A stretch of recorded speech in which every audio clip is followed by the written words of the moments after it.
সবজি বাজার তো দেখালাম, এইবার শুরু রান্নাবান্না।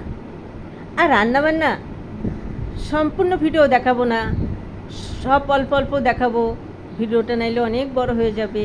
হচ্ছে মাছ ভাজা, হচ্ছে পাঁচমিশালি একটি তরকারি, আছে বেগুন কুমড়ো, তারপরে আছে ঝিঙে আলু পেঁপে দিয়ে হচ্ছে একটি রুটি খাওয়ার রাতের তরকারি।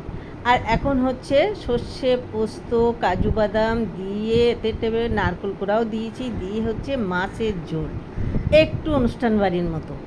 আর খেতে সত্যিই অপূর্ব হয়েছিল। ছেলে অফিস যাওয়ার সময় বলেছিল, মা কি সুন্দর মনে হচ্ছে নেমন্তন্ন বাড়ি খাচ্ছি।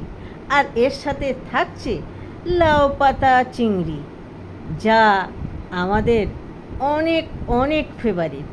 আর সেই লাউ পাতা চিংড়ি রেডি। আর পেস্ট তো জানো কী কী করতে হয়, সর্ষে পোস্ত আর দুরকম সর্ষে দিয়েছি আর নারকেল কোড়া আর